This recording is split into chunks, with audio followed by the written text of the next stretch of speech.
Hi guys, అందరూ ఎలా ఉన్నారు? This is Sandhya. Welcome back to my channel Chinnu's world. అందరు ఎలా ఉన్నారండి? బాగున్నారా? మేమైతే చాలా చాలా బాగున్నాము. అందరికీ గుడ్ మార్నింగ్. అలాగే అందరికీ మహాశివరాత్రి శుభాకాంక్షలు అండి. అందరూ బాగుండాలి, అందులో మేము ఉండాలి. ఆ శివయ్య ఆశీస్సులు మీపై, నాపై, అందరిపై ఉండాలని చెప్పేసి ఆ శివయ్యనైతే నేను మనస్ఫూర్తిగా కోరుకుంటున్నాను. ఇక్కడ పిల్లలకైతే స్నానాలు చేపించడం అయితే కంప్లీట్ అయిపోయింది. ఇక్కడ మా చిన్ను అయితే హాయ్ హలో అందరికీ మహాశివరాత్రి శుభాకాంక్షలు, గుడ్ మార్నింగ్ అందరికీ అని చెప్పేసి చెప్తున్నాడు. పిల్లల్ని ఫ్రెష్ అప్ చేయించడం కంప్లీట్ అయిపోయిన తర్వాత వాళ్ళని రెడీ చేసి నేను కూడా ఫ్రెష్ అప్ అయ్యి దేవుడికి దీపం అయితే పెట్టేసుకున్నాను. ఇక్కడ మా అమ్ముల తల్లి అయితే హాయ్ అని చెప్పేసి చెప్తుంది. ప్రతి ఇయర్ శివరాత్రి రోజు జాగారం అయితే ముట్టించుకుంటారు కదా అందరూ. నేనైతే ఇంట్లో దీపం అయితే పెట్టేసుకొని టెంపుల్ కి అయితే వెళ్ళి వచ్చేస్తాను ప్రతి ఇయర్. అలాగే పండగలకి ఫ్రైడే దీపం అయితే పెట్టుకుంటాను నేను ఇంట్లో. నార్మల్ గా ఇంటి దగ్గర అయితే మా అమ్మమ్మ మా అత్తమ్మ ఇద్దరు కూడా ఉంటారు. అక్కడనైతే జాగారం అయితే ముట్టిస్తారు మా ఇంట్లో. వాళ్ళే పెద్దవాళ్ళు కాబట్టి వాళ్ళైతే ముట్టిస్తారు. ప్రతి విలేజ్ లో ఎక్కడైనా సరే ఇంటికి పెద్దవాళ్ళే ముట్టిస్తా ఉంటారు జాగారం. మా అత్తమ్మనైతే అడిగాను నేను, మేమున్న దగ్గర జాగారం ముట్టించుకోవచ్చా అత్తమ్మ అని చెప్పేసి అడిగాను. మా అత్తమ్మనైతే వద్దు, మేము ఇక్కడ ముట్టిస్తున్నాం కదా అక్కడ వద్దు అని చెప్పేసి చెప్పింది. మా అత్తమ్మనే కాదు, మేము అంతకు ముందు సుభాష్ నగర్ లో అయితే ఉండేవాళ్ళం. అక్కడ కూడా అడిగాను నేను, జాగారం ముట్టించుకోవచ్చా అని చెప్పేసి అడిగితే, మీ ఇంట్లో పెద్దవాళ్ళు ఉన్నారు కదా వాళ్ళు ముట్టిస్తారు, నువ్వు నార్మల్ గా దీపం అయితే పెట్టుకోరా ఇంట్లో అని చెప్పేసి చెప్పారు. అప్పటి నుంచి నేనైతే ఇప్పటి వరకు ఇలానే దీపం అయితే పెట్టుకుంటాను ఇంట్లో. దీన్ని బట్టి నాకు అర్థమైంది ఏంటంటే, ఒకే ఇంట్లో ఇద్దరు జాగారం అయితే ముట్టించరాదు అని చెప్పేసి నాకైతే అర్థమైపోయింది. ఇంటి ముందు నేనైతే ఇలా ముగ్గు అయితే వేసుకున్నాను. చిన్న చిన్న ముగ్గులే నాకు చాలా క్యూట్ గా అనిపిస్తాయి. నాకు పెద్ద ముగ్గులు ఎక్కువగా రావు, ఒక 5-6 అలా వస్తాయి పెద్ద ముగ్గులు అంతే. నాకు ఎక్కువగా చిన్న ముగ్గులు అంటేనే చాలా అంటే చాలా ఇష్టం.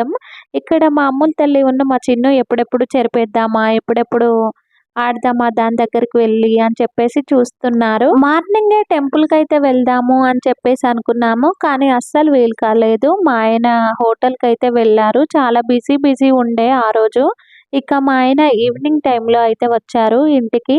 వచ్చిన తర్వాత మళ్ళీ ఫ్రెష్ అప్ అయ్యి దేవుడికి దీపం పెట్టుకొని మేమైతే డ్యామ్కి అయితే వెళ్ళాము. కొంచెం టైం ఉండే. చిన్ను ఊకే డ్యామ్కి వెళ్దాము అని చెప్పేసి ఒక 4 డేస్ నుంచి అలానే అంటున్నాడు. అందుకని చెప్పేసి డ్యామ్కి అయితే వెళ్ళాము. ఫస్ట్ ఈవినింగ్ టైంలో డ్యామ్ కట్ట మీద వ్యూ అయితే చాలా అంటే చాలా బాగుంటుంది. చూడండి, సూర్యుడు చెరువులో సూర్యకిరణాలు అయితే పడుతున్నాయి. ఎంత బ్యూటిఫుల్ గా ఉందో అసలు లొకేషన్ అయితే చాలా అంటే చాలా బాగుంది.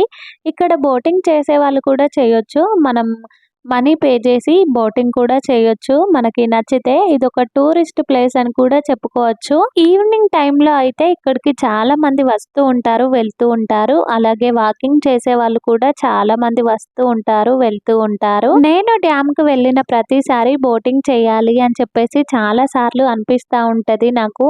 మళ్ళీ ఎందుకో వద్దులే అని చెప్పేసి నేనైతే సైలెంట్ గా ఉండిపోతాను. ఎందుకో ఏమో తెలియదు, నాకు వాటర్ అంటే చాలా భయం. ఇక్కడ కోతులైతే చాలా అంటే చాలా ఉన్నాయి. ఎక్కడ మీద పడతాయో ఏమో అని చెప్పేసి మా ఆయన పిల్లలిద్దరిని కూడా ఎత్తుకుంటున్నారు. మా చిన్ను అయితే ఇంటి దగ్గర అన్నం తినిపిస్తాను అని చెప్పేసి అన్నా కూడా తినలేదు. అక్కడికి వెళ్ళిన తర్వాత నాకు ఆకలేస్తుంది అని చెప్పేసి ఒకటే చెప్పేస్తున్నాడు మాకు. అంటే ఏమైనా కొనిస్తాము అని చెప్పేసి. అంతగా టేస్ట్ అయితే అనిపించవు. డ్యామ్ దగ్గరికి చాలా మంది అమ్ముతూ ఉంటారు స్నాక్స్, కానీ అంత టేస్ట్ అయితే అనిపించవు. అందుకని చెప్పేసి మేమైతే ఏం కొనియలేదు. దేవుని దగ్గర దర్శనం కంప్లీట్ అయిపోయిన తర్వాతనే ఏమైనా కొనిస్తాము అని చెప్పేసి చెప్పాము చిన్నుకి. మళ్ళీ కొంచెం సేపటికి నాకు స్నాక్స్ వద్దు, ఏమొద్దు, నాకు ఐస్ క్రీమ్ కావాలి డాడీ అని చెప్పేసి చెప్తున్నాడు. మేమైతే చిన్నుకి ఐస్ క్రీమ్ ఎప్పుడు తినిపించము. వాడికి ఏంటంటే ఐస్ క్రీమ్ తినిపిస్తే చాలు తెగ తుమ్ములు వచ్చేస్తాయి, అసలు పడను కూడా పడదు. ఇప్పుడు తినిపిస్తే ఒక 3 మినిట్స్ అలా ఆగి ఎఫెక్ట్ అయితే చూపిస్తా ఉంటది. ఇక్కడ మా అమ్ముల తల్లిని హాయ్ చెప్పురా అని చెప్పేసి అంటే అస్సలు చెప్పట్లేదు. నార్మల్‌గా నేను వీడియో తీస్తూ ఉంటే, వీడియో షూట్ చేస్తూ ఉంటే హాయ్ అని చెప్పేసి చెప్తా ఉంటది అప్పుడప్పుడు. ఇప్పుడైతే చెప్పట్లేదు. ఇక మేము డ్యామ్ కట్ట మీద నుంచి కిందికైతే దిగుతున్నాము. అప్పుడప్పుడు ఇలా సాయంత్రం టైంలో వెళ్తే ఏంటంటే మనసుకు కొంచెం పీస్‌ఫుల్‌గా అనిపిస్తా ఉంటది. చూడండి ఎలా ఉన్నారో జనం. అక్కడి నుంచి ఇక్కడి దాకా ఉంటనే ఉంటారు ఎప్పుడైనా కూడా.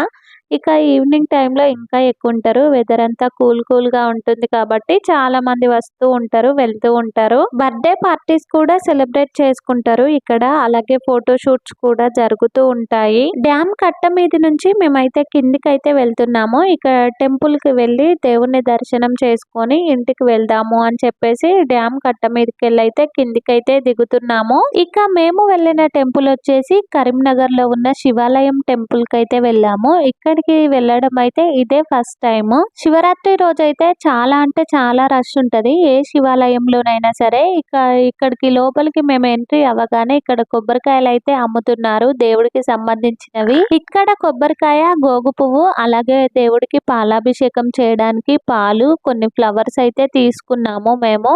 ఇక తీసుకొని లోపలికైతే వెళ్ళాము. లోపల కూడా శివలింగం ఉంది. అక్కడ ఏంటంటే వాళ్ళే చేస్తున్నారు. అక్కడున్న అయ్యవార్లు కానీ లేకపోతే ఇంకొందరైతే ఉన్నారు అక్కడ సేవ చేసేవాళ్ళు. వాళ్ళే చేస్తున్నారు పాలాభిషేకం. మనం తీసుకువెళ్ళిన పువ్వులు కూడా వాళ్ళే పెట్టి పాలు మనం తీసుకువెళ్ళినవి వాళ్ళే పాలాభిషేకం అయితే చేస్తున్నారు.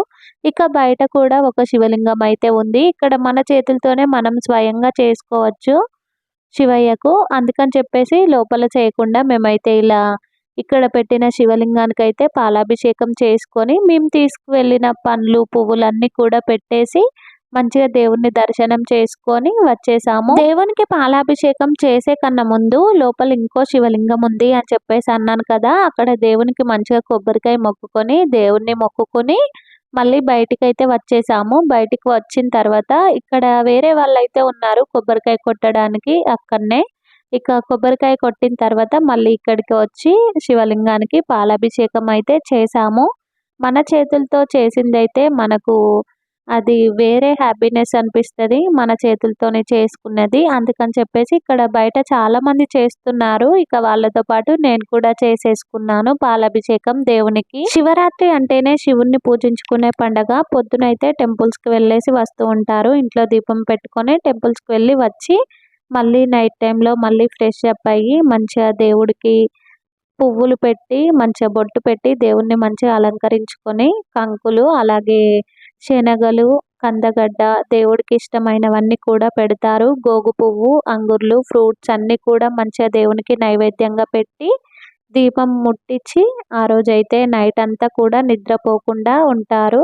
దాన్నే జాగారము అని కూడా అంటారు. శివరాత్రి రోజైతే చాలా మంది భక్తులు ఉపవాసం ఉండి మంచిగా నిష్ఠతోటి దేవుణ్ణైతే మంచిగా కొలుచుకుంటారు. ఇక శివరాత్రి రోజు నైట్ దీపం పెట్టిన తర్వాత దేవుడి ధ్యాసలోనే ఉండిపోతారు.